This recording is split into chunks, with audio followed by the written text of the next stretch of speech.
Então, ao invés de você pedir para um investidor grana, você tem que pedir cliente. Né? O cliente faz a grana. Porque se você tem um bom negócio e você tem a capacidade de fazer um bom negócio para um cliente, você automaticamente vai gerar dinheiro. Se alguém te trouxer uma base com centenas, milhares de clientes e você tiver uma pequena capacidade de atender, você vai gerar dinheiro. Que tal ter um banco para chamar de seu? O Bank as a Service, ou no português bem claro, banco como serviço, tem permitido que muitas empresas não financeiras ofereçam produtos bancários aos seus clientes como se eles próprios fossem bancos. Uma das empresas que vem conquistando espaço com soluções bancárias para terceiros é a BMP.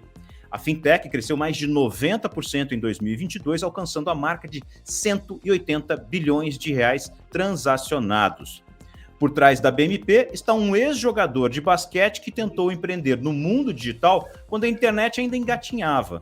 Com mais de 20 anos neste mercado, Carlos Eduardo Benites, CEO da BMP, conta um pouco de toda essa história aqui no Remessa Talks. Bom, você já sabe, o Remessa Talks é uma produção da Remessa Online, principal plataforma digital brasileira de transferências internacionais, parceira das startups e dos investidores nas operações de aporte de capitais. Eu sou o Rui Gonçalves e convido você a acompanhar mais esse episódio. Vem com a gente. Começa agora o Remessa Talks, a websérie da Remessa Online sobre o mundo dos negócios das startups. Carlos, muito obrigado por aceitar o convite de bater esse papo no Remessa Talks. E como você foi jogador de basquete, normalmente esse jogador de basquete tem apelido com aumentativo. Você é o Carlão? É o Carlão. Eu tentei formalizar, deixar um pouco mais organizada, mas no final ficou Carlão mesmo. Ou Carlinhos. Carlinhos quando minha mãe me chama, quando eu era pequeno, mas ela chama até hoje, né? Então, de vez em quando fica até meio estranho, mas é isso aí. Carlão, então bem-vindo ao Remessa Talks. Obrigado por ter aceito o convite. Maravilha, estou aqui com vocês, Rui, para a gente bater um papo. Legal. Cara, que história é essa de você começar você sair do esporte, ir para o mundo financeiro e começar a empreender no mundo digital ainda no século XX, quando a internet estava engateando ali no final dos anos 90? Por que você tentou mexer com o mercado digital quando isso... A gente ainda tinha placa fax modem, a conexão era lenta, nem todo mundo tinha computador, smartphone era uma coisa que ninguém imaginava. O que você foi fazer lá, cara? Oi, é muito engraçado. Em 1996 eu fui morar nos Estados Unidos. Né?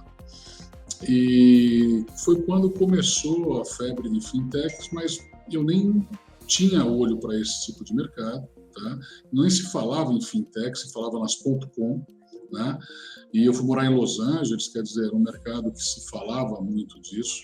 E eu comecei a ver algumas operações digitais, eu não sabia nem o que é internet para te falar ainda direito. O que era e-mail, era tudo uma novidade. Né? E eu lembro que quando viraram para mim, falaram, poxa, meu pai, um amigo que eu conheci, ele está numa nova empresa que conecta a internet assim. Eu falei, por que conecta assim? Não, porque hoje a conexão é por telefone, mas meu pai está nessa empresa. Quer dizer, você já estava indo para a banda larga. Estou falando isso aí em 96, 97. Quer dizer, coisa que provavelmente grande parte de quem está ouvindo aí hoje nem tem ideia o que é isso. Né? E quando eu voltei para o Brasil, eu tive esses acessos, algumas informações de como... principalmente Estados Unidos, né, que eles já tinham o conceito de compra via catálogo, então eles tinham simplesmente uma migração do catálogo para o digital, era uma corrida muito rápida, eram 50 metros rasos, não era nem 100 metros rasos, diferente de qualquer outro lugar do planeta que seria uma maratona. Né? E eu tive uma visão em 99, meio que B2C, que era financiar automóvel pela internet. Então, eu captava os clientes pela internet e eu usava a mesma nomenclatura que se usa hoje, obviamente com outro tipo de desenvolvimento, outras características, outras dificuldades, mas com o mesmo modelo de apresentação de negócio, de conceito de nomenclaturas utilizadas. Até brinco que de lá para cá não mudou muita coisa, só melhorou a tecnologia, o resto está tudo igual. Tá? E aí eu lancei uma plataforma para financiar carro, refinanciar carro, a crédito de carro. em 1999. Mas você não era banco, você era só, no final das contas, um corretor. Eu era um corretor, um correspondente bancário, exatamente aquilo que grande parte dos meus clientes são hoje. Eu era um correspondente bancário, sem funding, só com alguma ideia, e com pouco dinheiro e com muita dívida. Né? E para mim, cada dia era um dia. Eu tinha certeza que aquilo tinha sinergia com o mercado. Eu só não sabia quando. E o empreendedor bom é aquele que não se preocupa com quando. Ele se preocupa simplesmente que vai dar. Ele só não sabe quando. E ele nunca vai saber, porque ele não é tão organizado. Porque se ele organizar demais, ele não começa o negócio. Se ele se preparar demais, ele não começa o negócio. Né? Ele precisa ter uma certa insanidade para que as coisas atinjam os ápices. Né? Ele precisa ter falta de grana, falta de noites bem dormidas e um leve nível de insanidade. Foi isso que eu tinha naquela época. Aí o mercado foi me levando aos poucos, né? Eu fui vendo a abertura do mercado e fui encaminhando a minha operação para onde ela tinha condição de evoluir, porque na verdade não vou fazer financiamento de carro. Cara, mas aonde, para quem, qual tipo de carro, de que forma, qual é a formalização? Quer dizer, você tem várias etapas depois de definir o que você quer fazer, né? Como eu era do segmento de financiamento de automóveis, eu conhecia o dia a dia dessa operação no papel. Então, migrar para o digital, para mim, era algo muito simples, né? Você transformar uma esteira, você estava melhorando o processo. E talvez minha grande deficiência na época foi que eu tive uma cabeça B2C. Se eu tivesse uma cabeça B2B, talvez eu tivesse tido um sucesso muito maior na época. Porque os bancos, logo em seguida, começaram obviamente de forma muito lenta ainda, mas começaram a automatizar as plataformas. Tá? E eu poderia ter trabalhado para os bancos na época, mas eu prefiro que isso não tenha acontecido para eu poder estar onde eu estou hoje. Talvez eu fosse interrompido na época. Né? Agora você está falando uma coisa bastante interessante, que você hoje é uma empresa digital, mas você não nasceu digital, você nasceu totalmente no papel. A comunicação era por telefone, né?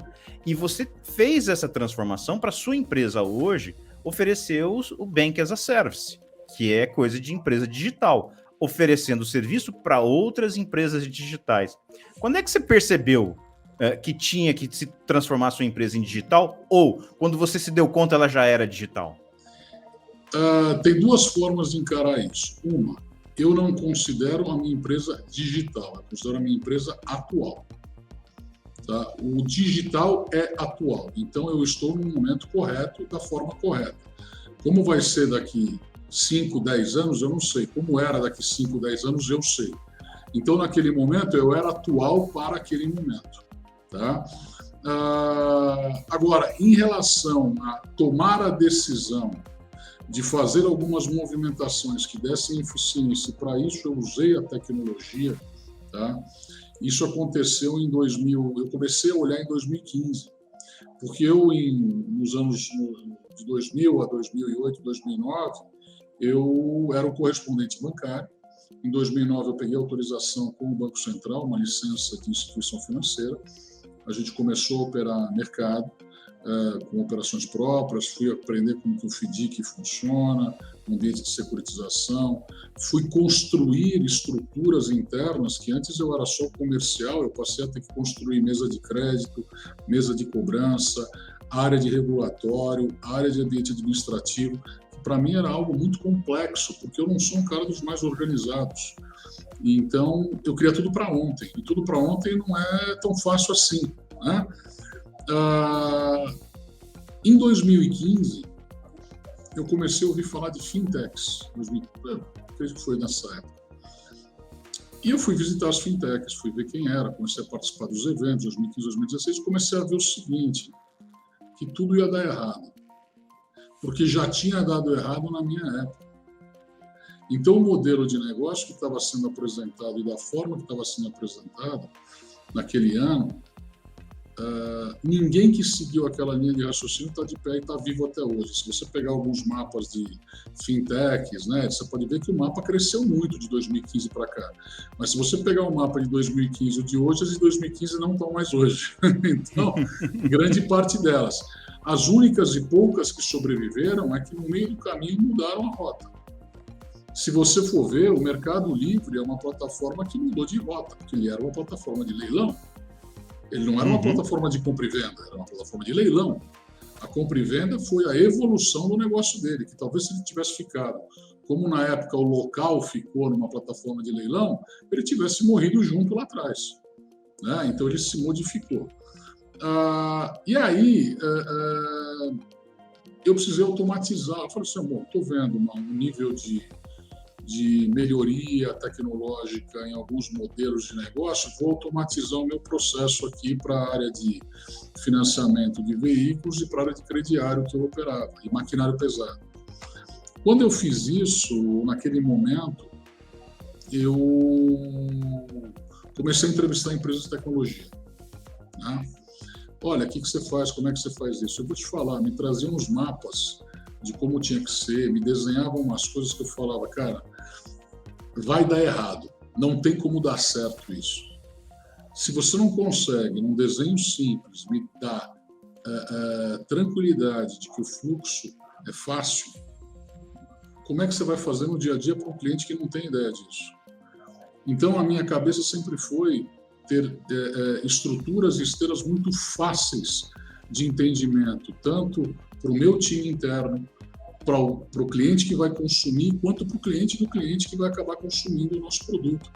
Então, a esteira e a forma de se comunicar tinha que ser muito simples, sem muita florzinha em volta, sem muito conteúdo de educação financeira, sem muita bobagem de aonde eu apareci, qual jornal eu apareci, bobagem de que eu faço doação para Salve as Baleias, nada disso. Tá? É assim, clique, dinheiro na conta, ponto. Qualquer coisa diferente disso, você vai ter que ter um back-office para ensinar o cliente a fazer. Se você tem espaço para tirar o foco do cliente do negócio específico que ele precisa e quer naquele momento, automaticamente você perdeu o cliente. E aí a tua briga já vai ser outra, como recuperar. Aí ficam falando em CAC. Você tem que resolver internamente, CAC é um segundo plano, né? Bom, naquele momento que a gente estava pensando em melhorar a nossa atividade, eu acabei sendo acessado pelo pessoal do Mercado Livre por uma indicação da XP na época e de um amigo. E aí eles vieram e falaram, pô, você faz isso, você faz isso, você faz isso. Eu falei, faço. Pô, eu preciso que você faça comigo, só que tem que ser desse jeito. Que tinha algumas regras que eles queriam colocar de não fricção, essa bobagem de... Que na época, o negócio do Mercado Livre não foi bobagem, mas hoje todo mundo falando, tem que fazer um negócio para não ter fricção com o cliente. Cara, tudo que não tem fricção com o cliente cheira a inadimplência, entendeu? Tudo é inadimplente. Você pode pegar aquela turma que não quer fricção, manda apresentar a carteira de crédito para você. Você vai ver a qualidade boa da carteira de crédito. E aí, a gente fez um negócio sem fricção, mas era uma sem fricção com embasamento. A gente tinha dado o suficiente para tomar decisão com risco limitado. Só que eu precisava amparar isso da forma, porque era um modelo de negócio totalmente diferente de KYC, compliance, processo de análise, baseado no que existia no regulatório bancário, não tinha como fazer. Então a gente criou, baseado na lei, amparo para que a operação existisse. E o Mercado Livre, por ser um ambiente de super exposição no mercado, super respeitado, verticalizado, o que esse cara está fazendo lá dentro? Quem são esses caras? E aí as fintechs começaram a meio que bater na porta, perguntar quem é. Das fintechs a gente passou a falar com os caras maiores a gente começou a falar com ambientes e empresas não tech, né? E construir plataformas para não techs até a gente chegar nos dias de hoje que até bancos contratam nossos serviços, né? A gente consegue acelerar a entrada de um banco hoje no mercado que ele não consegue entrar, ele consegue dar funding, mas ele não consegue entrar porque tem limitações tecnológicas pelo próprio tamanho dele, né? Não é que ele não consegue fazer, é que para ele fazer um movimento, não é simplesmente uma camada de APIs, é um processo muito mais robusto de governança, de contabilidade. Então, por exemplo, um banco grande nos contrata, ele acaba montando um FDIC, uma securitizadora, aporta capital lá e a gente faz a operação chegar lá dentro. Então, ele tem muito mais facilidade de controlar em termos de registros contábeis, registros financeiros, informes legais, ele tem muito mais facilidade em fazer aquilo. E no caso... O teu negócio hoje não é focado no cliente final, não é um negócio B2C, ele é 100% B2B. Hoje você entrega uma solução tecnológica que faz uma empresa funcionar como um banco. Até mesmo um banco funcionar como banco. É isso. Exatamente. Mesmo o B2C é um B2B2C. Eu sempre uso alguém para chegar lá na ponta. Eu nunca vou sozinho. Né? Isso faz com que eu crie relacionamentos muito fortes com quem conhece melhor aquela atividade econômica, aquele tipo de cliente, muito melhor do que eu. Porque uma instituição financeira, quando ela entra numa operação, ela é estándar, ela funciona igual para todo mundo. Tá? Porque talvez ela não conheça aquele segmento. Quando ele passa a conhecer aquele segmento, a política de crédito dele muda, a política de cobrança dele muda, o processo de governança muda. Então, para que isso aconteça, eu sempre estou com alguém junto comigo, sempre um parceiro. Né? Ou como serviço e funding, ou como só funding, de alguma forma a gente está. E a gente acabou se especializando nesse mercado de Banking as a Service muito mais por acaso, né? E dizem que a gente foi muito novo, muito bom, e que aí a gente cresceu demais, e aí não é mais a mesma coisa. Na verdade, não é que não é mais a mesma coisa. O mercado ele é muito mais complexo hoje do que ele era 4, 5 anos atrás. As exigências de parceiros e clientes eram porque conheciam um pouco o negócio. Hoje, as necessidades para você se diferenciar passaram a ser maiores. Então, o time to market, o processo de uma fintech hoje, ele tem que ser muito melhor preparado para ele entrar. Primeiro, ambiente de segurança. Quer dizer, o volume de ataques hacker, o volume de ataques até internos que existiam há 4, 5, 6 anos atrás, eram mínimos. Hoje você tem um volume que não permite que a tua operação rode. Né? Se você não se prepara de forma segura, você não vai para o mercado. Base de dados, LGPD, compliance, se você não está preparado para isso, você automaticamente não tem condições de ir ao mercado. Ou porque ninguém vai contratar a sua operação, ou porque você realmente não vai conseguir fazer. Né? Quando você fala dessas dificuldades, pensando principalmente pela questão dos ataques, né? Você tem que montar uma plataforma que te blinde de ter o seu dinheiro levado embora, os dados dos seus clientes vazados. Exato. Se fosse uma agência bancária física, né, de tempos em tempos você teria alguém tentando fazer o assalto ao banco. Agora você tem diversas tentativas de assalto a banco por segundo. É basicamente isso que você está vivendo. É isso. 100 mil tentativas por dia, 50 mil tentativas por dia. Porque, na verdade, são robôs, né? São robôs que operam em deep web, que operam em ambientes não regulados, né? Até países não regulados, que te atacam de todos os lados e aonde entrar, entrou. Então, tem coisas muito mal feitas, que é a grande maioria, mas tem coisa bem feita. Tem coisa bem feita. Né? E a gente se protege disso.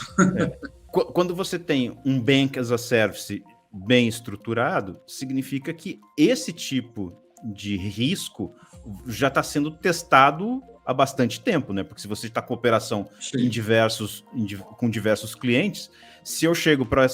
Eu tenho 2 caminhos, ou eu crio a minha solução e preciso passar por essa curva de aprendizado, ou eu vou ao mercado e adquiro algo que já está funcionando. É um pouquinho isso que vocês oferecem para o seu cliente. É essa expertise toda para fazer com que a operação não só funcione bem para o cliente, como seja segura para a empresa. Sim, são 2 etapas. Você tem um ambiente crédito e você tem um ambiente custódia de capital e transações.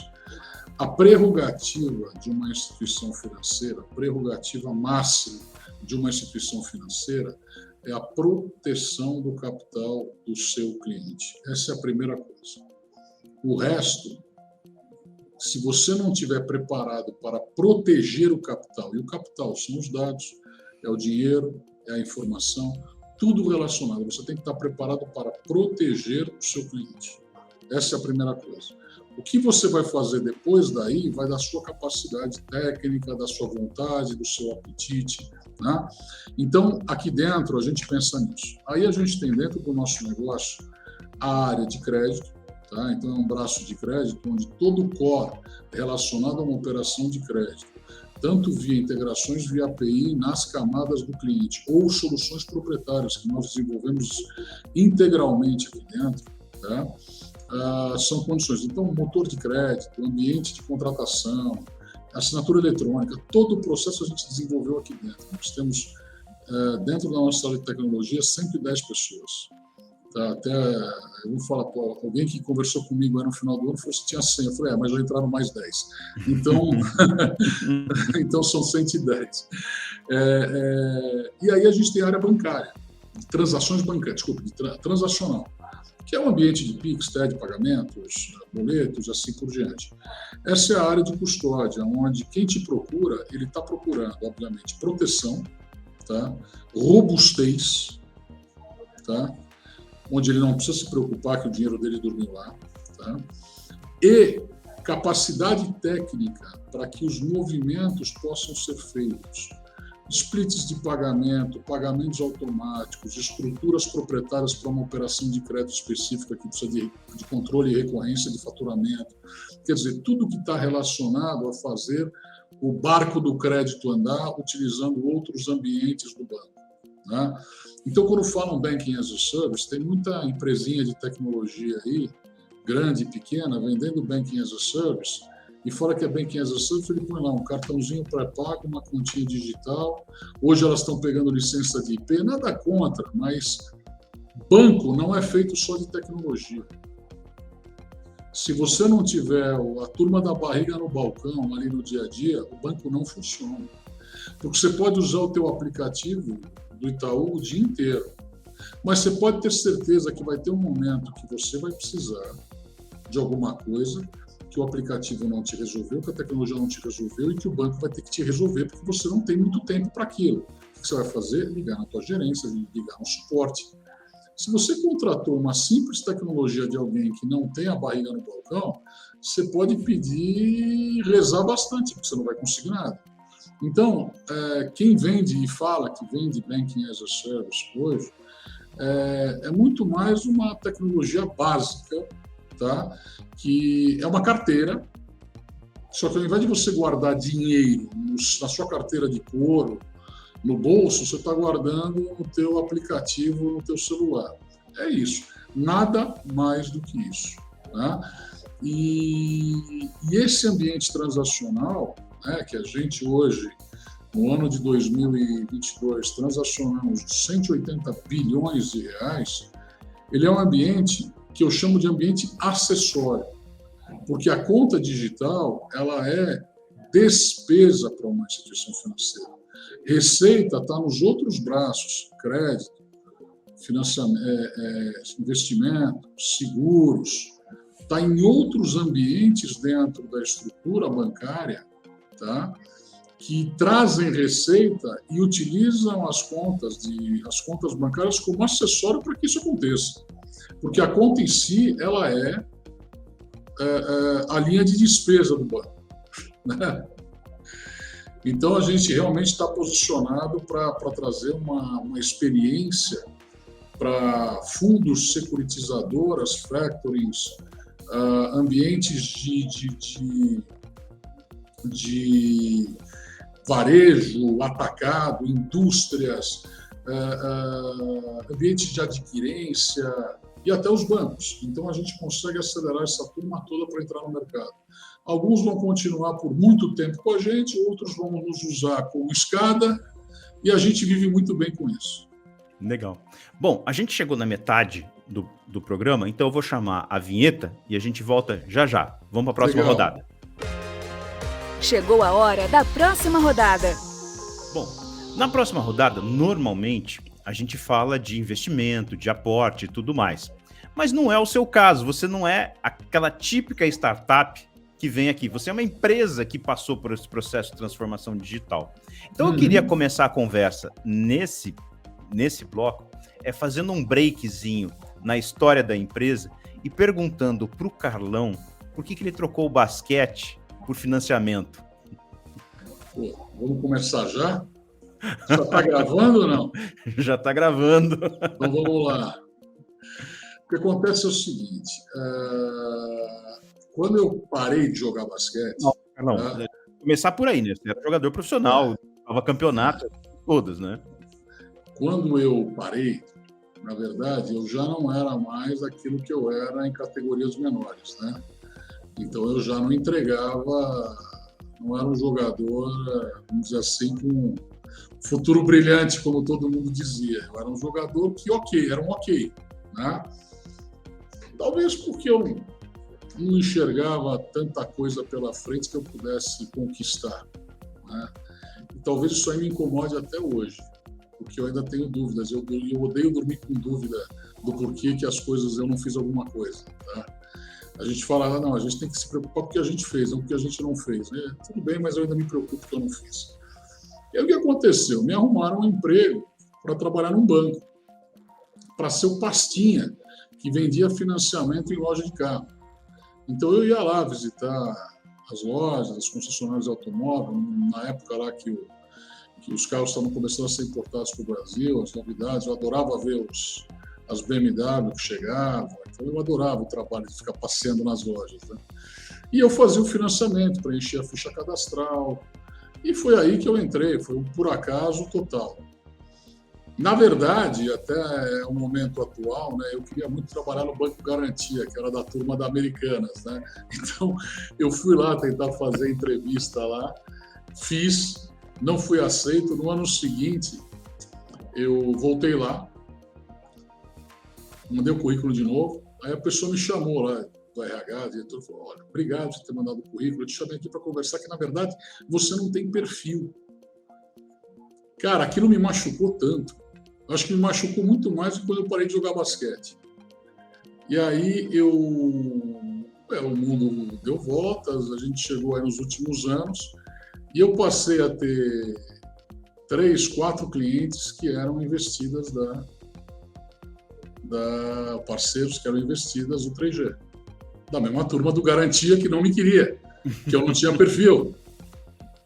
E aí o mais engraçado é que toda reunião que eu sentava com eles, eu contava de novo essa história, né? E aí eles falavam, Carlão, a gente já entendeu, a gente já ouviu essa história. E eu falava para eles, não, eu não estou contando para vocês ouvirem, estou contando para eu ouvir de novo. Eu quero ouvir. Vocês não me queriam. Vocês não me queriam, e agora vocês querem, entendeu? Então foi uma situação engraçada. Mas o mais importante que eu trouxe para o meu dia a dia, e o que o esporte me ajudou bastante,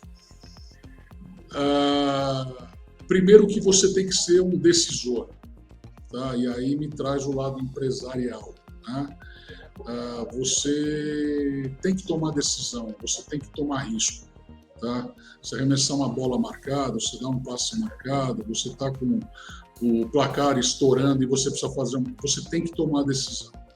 Você não tem tempo e muito tempo para pensar. Todo dia é um dia e você precisa treinar mais.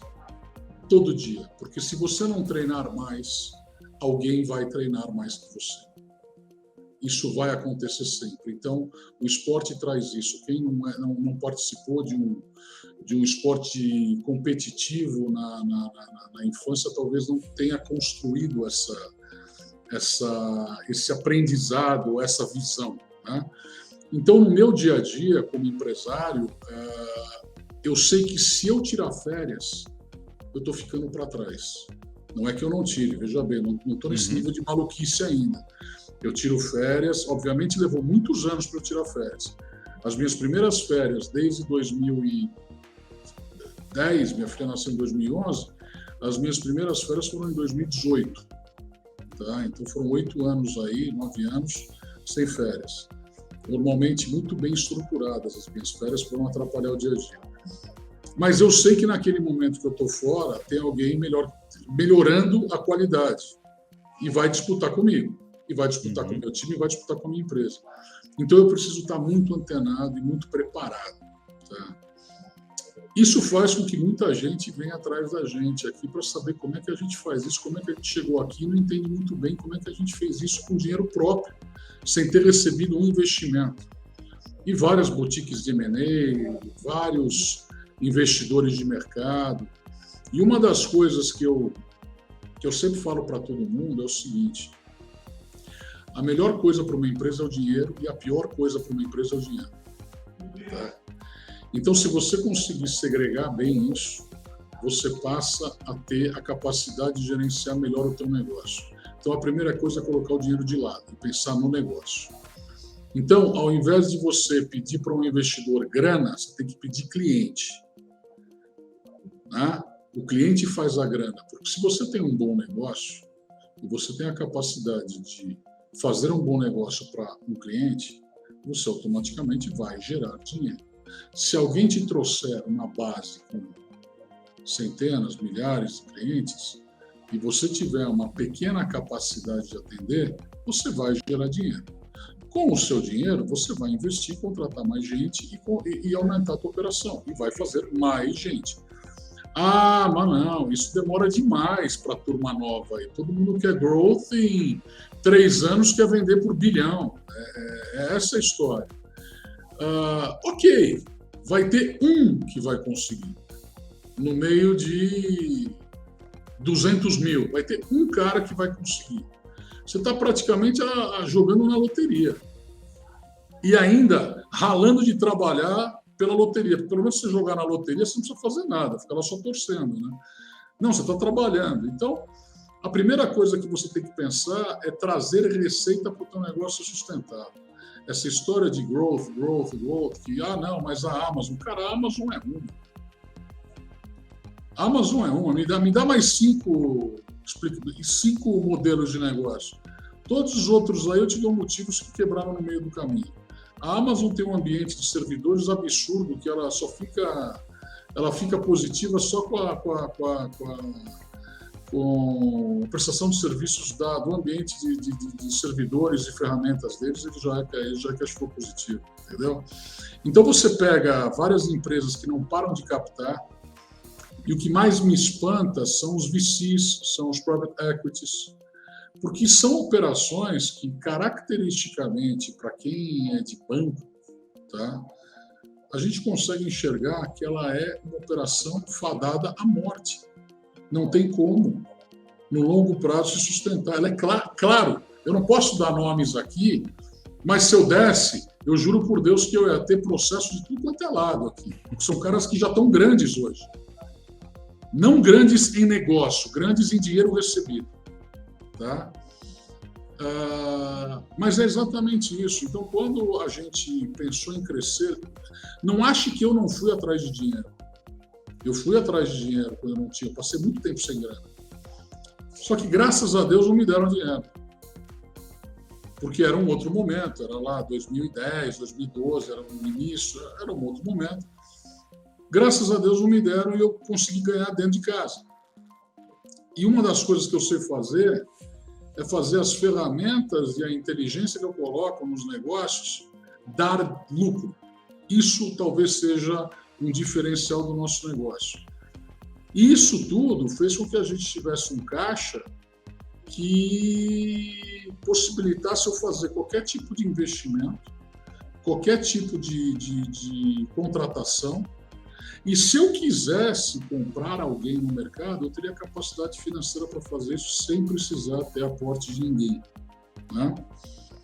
E a gente vem crescendo aí 90%, 100% ao ano, bastante tempo, nos especializando em outros serviços bancários que compõem a cadeia de negócios que os nossos parceiros podem utilizar. E agora, para esse ano, a gente está lançando o Banco do Futuro. Né? E fala assim, mas você já não fez tanta coisa, o que você ainda está lançando? Você quer mudar, né? Você quer inovar ainda mais? Fala o seguinte, cara, eu sei como foi há 20 anos atrás, quando eu comecei, agora são 30 anos que eu comecei, esse ano vai fazer 30 anos que eu comecei. Eu sei como era. Hoje eu estou aqui, daqui 30 anos a gente vai estar em outro lugar. E esses próximos 30 anos começaram hoje. Então a gente está lançando o Banco do Futuro exatamente enxergando o que vem pela frente, que é contratação de operações e acesso a operações e oferta de consumo de operações e funcionalidades bancárias fora do banco. Mas isso a gente já sabe, está na plataforma do Mercado Pago. Não, o Mercado Pago já é uma financeira, já não é mais. Mas está na plataforma da Via Varejo, já é uma financeira, calma. Então, se você for olhar, vários que ainda não eram financeiras ou bancos se tornaram instituições financeiras e estão no processo de, lá na frente, tocar sozinho, não precisar mais da gente. Entretanto, são 220 milhões de habitantes. A quantidade de oportunidade que existe é absurda. Então, o nosso papel é fazer com que o Banco do Futuro seja uma nova forma de oferta e consumo de produtos bancários. Isso quer dizer o quê? Eu tenho hoje dinheiro dentro dos grandes bancos tradicionais, tá? Mas eu tenho muito dinheiro fora desses bancos tradicionais, os bancos comerciais. Eu tenho dinheiro em FDICs, eu tenho dinheiro em securitizadores, eu tenho dinheiro em empresas, eu tenho dinheiro na conta do sócio das empresas, dos negócios, das holdings. E aí todo mundo fala na descentralização do crédito, né? Não, poxa, vamos descentralizar o crédito, tirar dos grandes bancos. E a ideia de você ter mais licenças bancárias, o objetivo é descentralizar e gerar competitividade, né? Só que no final das contas está todo mundo caindo no mesmo dinheiro do banco. Quer dizer, o Roberto Campos colocou que a concentração caiu de 82 para 72, né? Só que esses 10% que caiu são fintechs ou plataformas que estão distribuindo crédito com o dinheiro dos próprios bancos. Quer dizer, no final, acabou voltando para o mesmo lugar. Só o canal de distribuição que modificou. Então, a gente está indo além disso. A gente está buscando criar riqueza, gerar riqueza. Porque o país ele só evolui se ele gerar riqueza. Eu tenho a minha parte para fazer isso. Gerar riqueza do meu lado é gerar mais operação de crédito.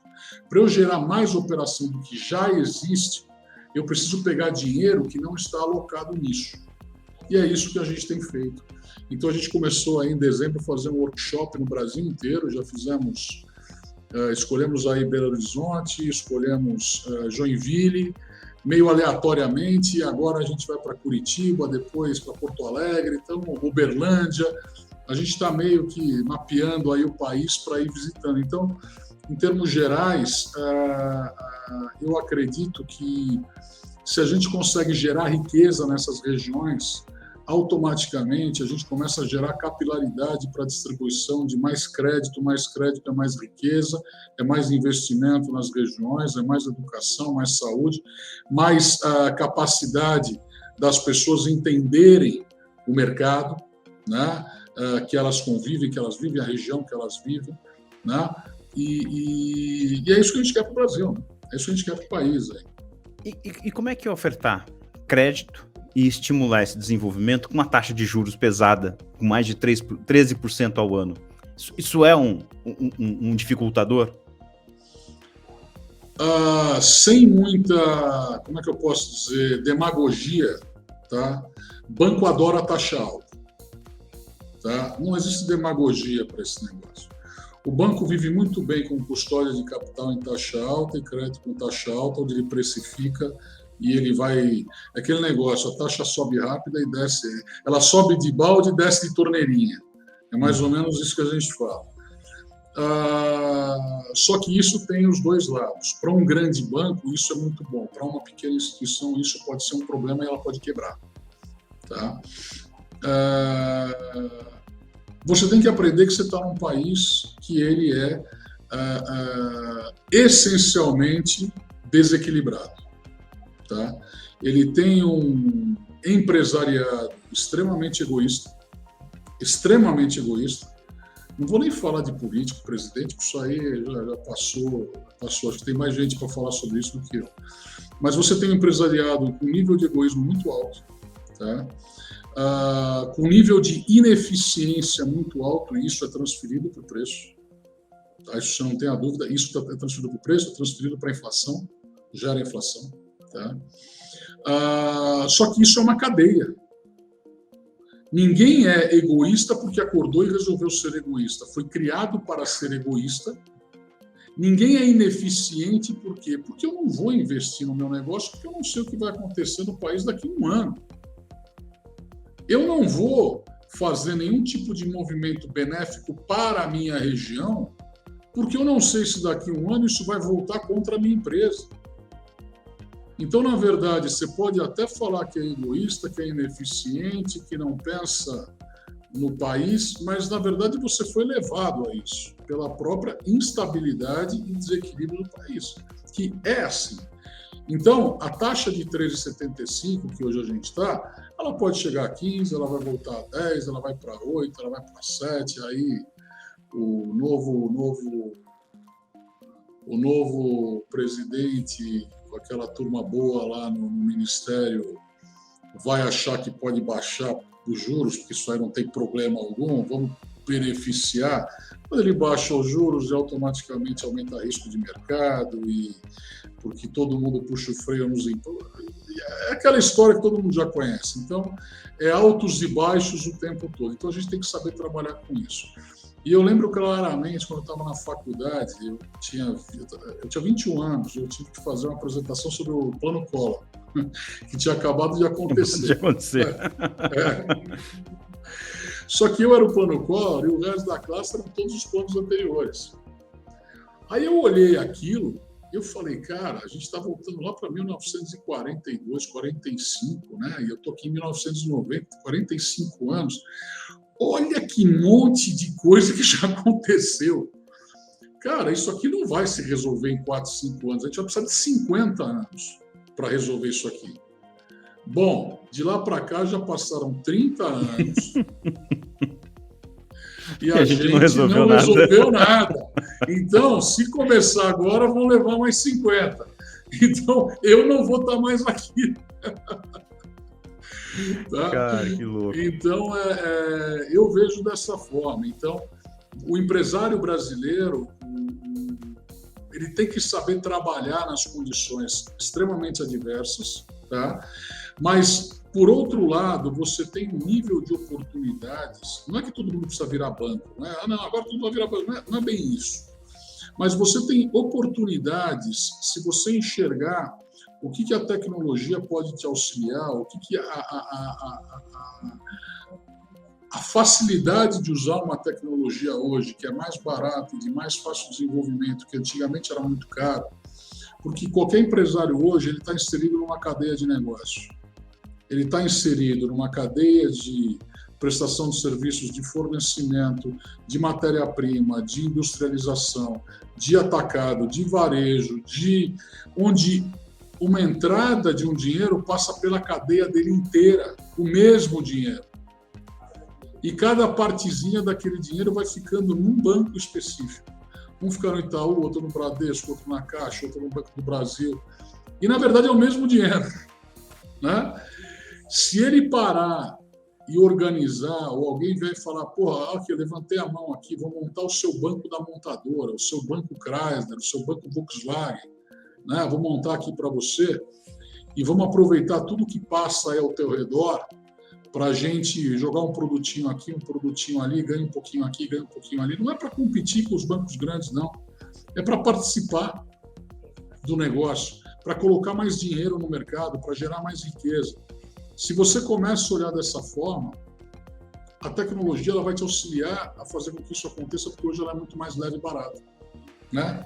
Antes você, para fazer um negócio desse, você tinha que colocar 1 milhão na frente. Hoje, você colocar 60, 80 mil reais, você monta um negocinho, né? Então, eu enxergo como, apesar de todas as nossas dificuldades, a gente tem um nível de oportunidade, eu vou comparar mais com os Estados Unidos, né? Muito maior do que lá. em termos de negócios bem feitos? Claro, se for mal feito, não vai andar. Porque aqui você tem dificuldade para ter 100 clientes. Se você conseguir ter 100 clientes, que você vai ter que brigar na rua para conseguir esses caras, porque o teu negócio é bom, você vai longe. Lá nos Estados Unidos, a tua discussão não é quantos clientes você vai ter, porque você vai abrir a porta, já vai ter 1 milhão de caras lá para consumir de você.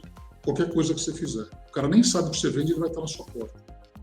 Então, a tua preocupação não é como arrumar cliente, e sim como vender mais barato que o cara do lado, que tem 300 pontos de venda e você acabou de abrir um. É aí que é o teu desafio. Então, é bem diferente, são mercados muito diferentes. Então, aqui você tem muita oportunidade, porque você não precisa ser muito grande para ser muito eficiente, rentável e ter um bom negócio. Tem gente que quer montar fintech, por exemplo, e quer conquistar o mundo. Cara, se você for bom na sua região, ali no seu grupo de municípios, que no total tem 1 milhão de pessoas, você vai ser um baita negócio, que vai se perpetuar por um longo tempo, que é o que você tem que fazer. Uma empresa financeira, ela tem que ser construída para durar no mínimo 100 anos. Se você não fizer isso, ela não serve para nada. Se quem olhar para a tua empresa não conseguir enxergar que aquilo tem a capacidade de durar 100 anos, não serve para nada. Quem paga por isso daí está jogando dinheiro fora. Legal. Entendeu? Carlão, então, acho que é isso. Nosso tempo terminou. Eu quero te agradecer demais pelo teu tempo, pela tua disponibilidade de contar a história. Obrigado. E desejar muito sucesso para você, para a BMP e para as fintechs e para outras empresas que vão precisar dessa tecnologia que você tem para oferecer. Valeu mesmo e muito sucesso. Muito bom. Obrigado, Rui. Obrigado pelo espaço que você deu para a gente. Ficou sempre à disposição de vocês, à disposição de quem nos ouviu. Eu participo de algumas mentorias, eu bato muito papo com um monte de gente. Tem vezes que eu nem tenho muito como ajudar, mas eu dou um direcionamento. Então, estou à disposição da turma aí. Legal. Valeu, Carlão. E eu quero agradecer você que ficou com a gente até aqui. Lembrando que o Remessa Talks é uma produção da Remessa Online, principal plataforma digital brasileira de transferências internacionais, parceira das startups e dos investidores nas operações de aporte de capitais. Tchau, tchau e até o nosso próximo encontro. Até lá. Esse foi o Remessa Talks, websérie da Remessa Online. A gente se encontra na próxima rodada.